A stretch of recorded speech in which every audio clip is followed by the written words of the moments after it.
So, Kurt Russell, hear me out here. Good luck, Charlie, except the Charlie in question is actually acclaimed jazz musician Chuck Mingus. The incomparable Canon AE1, so advanced, it's simple. Canon.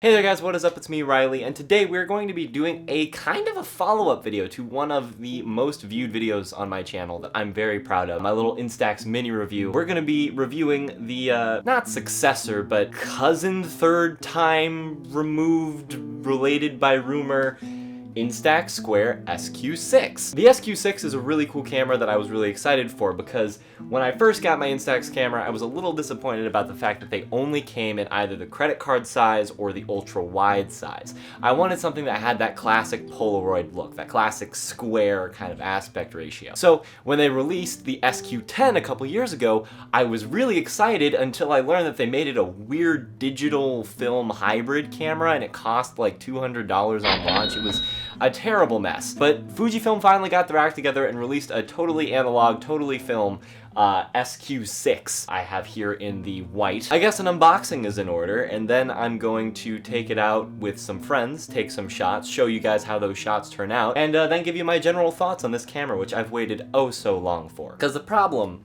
with square type instant film is that before this camera, you either had to buy the SQ10, which was dummy expensive, or you had to pay for Polaroid film through the Impossible Project, and that is super expensive. That comes out to about $2 a shot, like over $2 a shot, because it's $20 for 8 shots. It's a terrible ratio. So I ultimately decided that investing in this would be a much better choice long term for my wallet, since with the Square you get about $1 a shot. Okay, so here's a little guide on how to take it out of the box, but that is the manufacturer's opinion. Here on Life of Riley, we unbox things however the heck we want. Whoa, that doesn't work. Okay, maybe there is something to the instructions. Let's start by taking out this top bit. Oh yeah, it's got the little flash filters that you can put over the flash to get colored flashes. That's pretty cool. We'll have to try that out this evening. Here we have the camera strap, little batteries. These are chunky boys. This is a real camera battery. This isn't no AA crap. This is a piece de la résistance.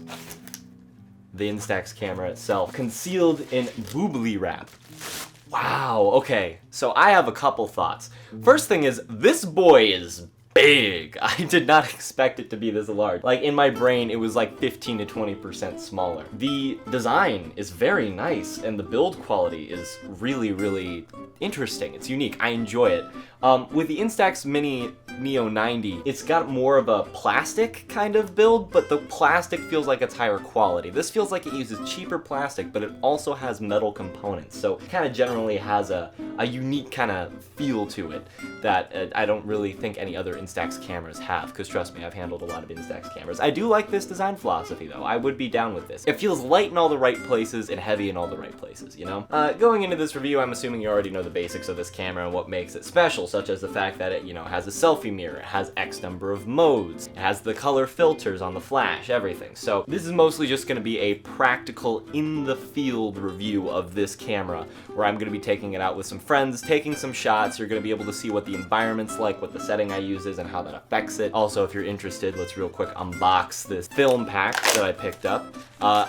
I don't know if this is going to be relevant information for anyone else anywhere, but these are really hard to find in the wild. You have to pretty much exclusively get them off of Amazon. I got mine from Target, but that was after months of searching like in-store for like film packs, and even then Target then overcharges you more than Amazon would. So Amazon always is and always will be your best bet for Instax film, whether it be square or mini or whatever. Close it.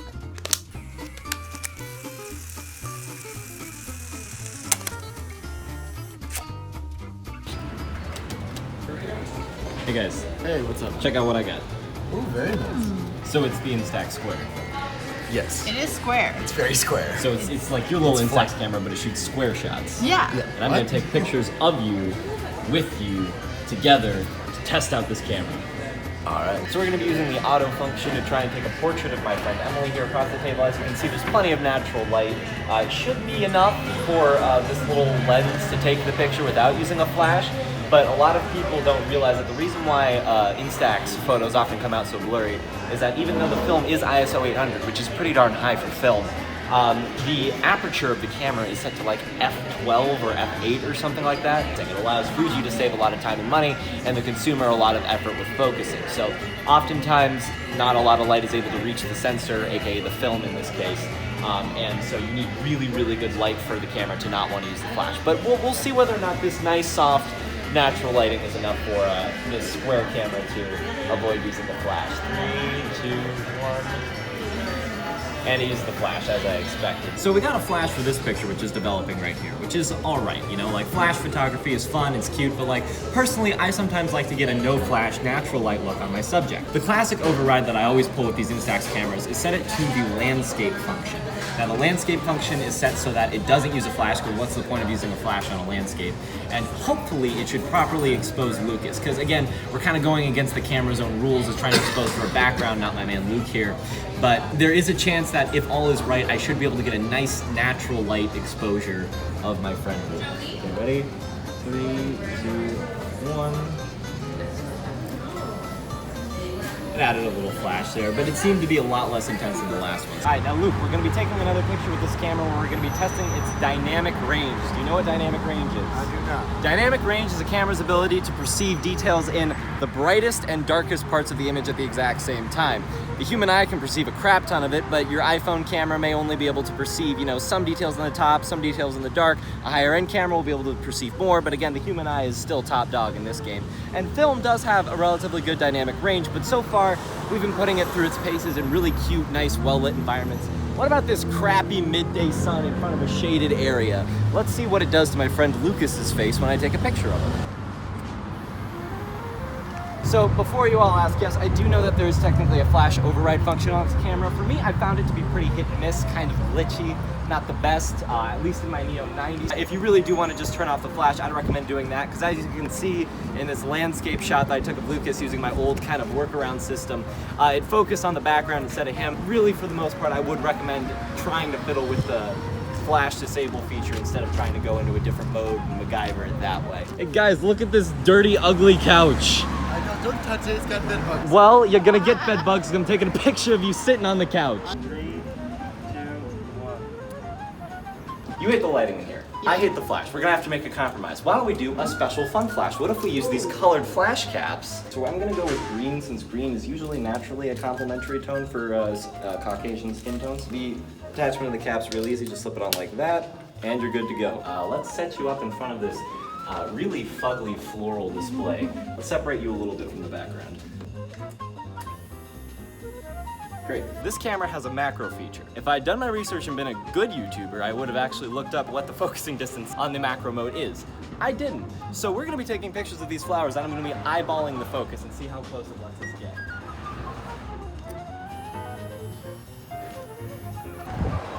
Hello. Hey! Joe Peeps. Let's do this.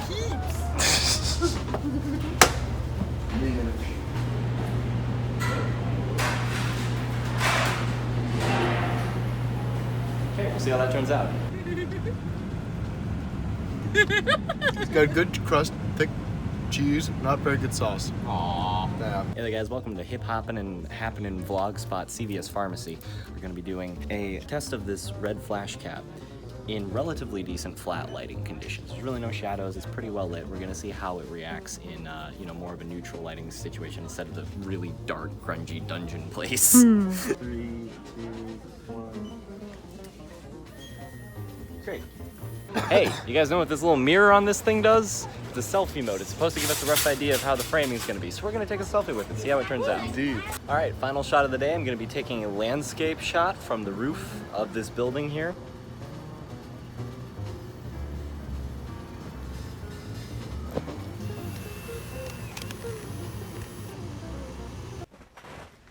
Hey there, welcome back. Alright, well we have returned from our little Instax photo taking adventure, and now I would like to go through the 10 shots that we took today and kind of give you my general thoughts on how each shot turned out. We're just gonna have a general discussion about these 10 square boys. Alright, so this first one is the one that I took of Emily at the Starbucks, and admittedly it's actually one of my favorites that I took. It's a well-balanced picture. Emily's in focus. She's relatively well lit. Instax film does not have the greatest dynamic range, just in general. The whites are pretty blown out, the blacks are pretty crushed. The camera did surprisingly well, and something about the square format, I know the focal length is probably the same, but the square format just feels better for portraits. It feels like there's something more personal to it. There's like a legacy behind it. It's hard to explain, but this feels like it should come out of a photo album. All right, so this next one is the picture I took of Lucas at Starbucks using the landscape setting. Now, obviously, I was unable to deter the camera from using the flash, and I ended up screwing up the focus in the process. Again, as I said, as I was walking on the street, I would just try and get it to turn off the flash, because the flash disable function is something which comes standard in the SQ6s. That used to be kind of a bougie feature that Fuji would only keep to the upper echelon cameras, but now that it's open to the public, it's going to change the way that a lot of people, including myself, shoot Instax cameras. There's a political statement in there somewhere. Alright, so this next shot is of Lucas standing outside next to the plant. I'm going to go ahead and lump the picture I took of Emily outside in with it, because they both have a lot of the same strengths, a lot of them have the same flaws. Shadows and the midtones are alright, but the highlights are just gone in these photos. I would have set it to the D mode, the darken mode, which underexposes the shot a little bit and would allow us to preserve some of those highlights, because in the auto mode it was trying to throw on a flash. Again, I would also turn off the flash, but in that type of lighting, what kind of difference is a flash going to make for the better or worse? So overall, I would definitely recommend setting it to darken when you are in direct, harsh sunlight. Now we have another picture of Emily, and this one I would say actually has the opposite issue. I would have set the lighten feature. So even when you're in really dark spaces, the auto feature isn't always maybe the most reliable for getting a good exposure. You might want to go to the lighten feature to overexpose it a stop or two, give yourself a little more information, because I don't know, I would barely call this image usable. But this is the first test shot I took with the colored flash, and let me tell you, that is pretty nifty. That's pretty fun. I can see getting some pleasing shots out of the different flash gels that are included with this camera. All right, up next we have this amalgamation. Again, macro focusing distance is not that good. I pushed it a little too far, got those flowers too close to the foreground. The macro mode is essentially just close focus. Don't think of it as actual macro. These cameras have a very limited focusing range, so the macro just kind of pushes it to where I guess a normal camera would have its minimum focus set to. So definitely, you know, fiddle around with this macro feature if you want. I'll have to maybe look at the instructions for once and see what the recommended distance is. But for the most part, I mean, I'm happy with this picture. It's aesthetically pleasing. I could see it as part of a larger art project or art gallery or collage thing, but if I was aiming to get an accurate picture of these flowers, I didn't 100% succeed. All right, up next is the shot that I was the most concerned about, and I have the most mixed feelings on. The photo of Lucas, the double exposure that I took at the pizza parlor. My framing sucks, but that's just my bad. I guess the main thing that I am a little disappointed on is how translucent Lucas is in both these shots, and that's just the nature of double exposure. It's not the camera's fault. I mean, I'm genuinely impressed with how steady the background stayed, because I remember being a little worried about how much the camera was jostling as I was, you know, taking the pictures, because it's not the most secure tripod in the world, but it seems to be a rock solid image in the background. I could see taking a couple more fun, double exposure shots. So doesn't meet my greatest expectations, but it far exceeds my worst. All right, up here we have one of two shots taken with the red filter. This is Lucas at CVS. This is a real nice, solid Instax portrait photo. Dang, I really love this square aspect ratio. It just feels natural. It feels like something Instax should have been doing from the start. It's perfect. I love seeing pictures in this format. The focal length is just wide enough to where, you know, I worry about distortion a little bit when I'm taking people's portraits, but I mean, if it's just for fun and for memories, then, you know, who's to care, right? Here's another shot of me and my friends at Trader Joe's in selfie mode. When the camera uses the flash in selfie mode, it's almost impossible to discern the background, so you get a nice little isolated feeling of the subjects, you know, wherever we are. I mean, you wouldn't know that we're in a Trader Joe's unless I told you. You can barely see some of the boxes in the back. I like the red filter. It's kind of orangey when mixed with the film. An argument can be made that maybe I was hoping or expecting for a more intense red tone, but I like this softer, gentler tone. I feel like more people will enjoy getting pictures of them taken with these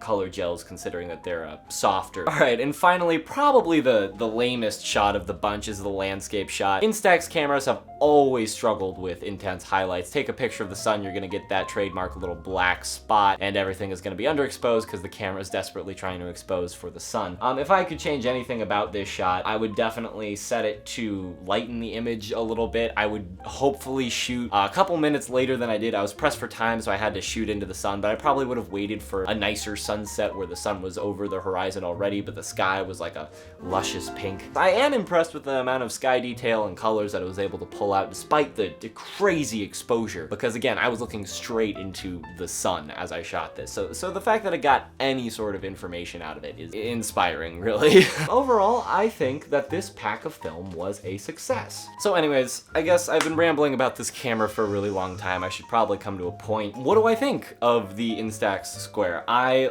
love it. Okay, this camera is something I've been waiting for a long time. I've wanted to get square instant film shots without having to shell out $20 for 8 exposures through Polaroid, and Instax finally came through by releasing what we've wanted from the start, which is just a completely analog camera that shoots square film. That's all I've wanted from the start. I just wanted a plastic box. Although I personally recommend this camera to death, I think there are a couple things that you should consider. One, Instax Square film is not nearly as popular and accessible as mini film. The difference is relatively nominal depending on where you're purchasing it, but because the supply and demand is just not there for the square film yet, it's gonna be a lot harder to purchase it in the wild, and if you do, it's gonna be more of, you know, $1 a shot versus, you know, 50 cents a shot if you're lucky with the mini film. But in general, again, as I said, nominal. The price difference in that front is nominal. The main thing you're going to be looking for is the price difference between an entry-level Instax mini camera and an entrance-level Instax Square camera. The mini cameras average around like, you know, $50, $60 for the simplest model. This is the cheapest Square model, and it clocks in at about $110, $120 on average. I'm talking in terms of US dollars. So while personally it was a fantastic investment for me, as I purchased my Instax Mini a decent while ago and proceeded to get into film and digital photography through that camera, and am now at a point where I can appreciate it for what it is. If you're just looking for pictures to take of you and your friends and family, you just need to ask yourself if you'd be willing to take the plunge, make that extra $50 or so investment to get the square format, pay an extra couple bucks for the square film as opposed to the mini film, and then just kind of work your way from there. In filmmaking, there's this thing where people will get passionate about it, spend $4,000 on camera equipment, and then just freeze because they have no liquid assets to actually make films. This also applies to film photography, in particular Instax photography. People will blow their load on the most expensive Instax camera out there, and then they just don't have the liquid resources to afford the film to put through the camera, and you don't end up shooting anything. And even though I love this camera to death, if you'd be more comfortable buying the Instax Mini and then using the money you would have purchased to buy this bad boy to pay for like 50 shots and then get used to film and then decide whether or not you want to leap for this one in the future, go for it. But other than that kind of little nugget of knowledge and wisdom, I really can't think of a single major negative for this camera. This has been a wonder to shoot with. It looks gorgeous. It looks really nice and sleek, and I really do enjoy using it. And it is probably the second best Instax camera I've ever handled, bested only by the Neo 9, simply because that is the supreme modern instant camera created by a brand name. I know Leica has a couple out there, but for Fuji related cameras, that one still takes the cake, but this is a darn close second. Well, anyways, guys, I hope you enjoyed this video wholeheartedly. I put a little bit of effort into it, so I'd like to hear what you guys think about it. What do you guys think of this Instax Square camera? Are you interested in purchasing a Square, or are you interested in purchasing a Mini? If so, I have a video where I review, unbox the whole 9 yards of the Instax Mini. I'm a little bit of a fetus in it. It was a while ago, so brace yourself for that, but otherwise, I am actually proud of that video, and I would love for you guys to enjoy that if you enjoyed this video as well. Everybody stay positive and have an awesome day. So we're gonna have to make a compromise of some kind. Oh, hello? Hello. Hello. Guys.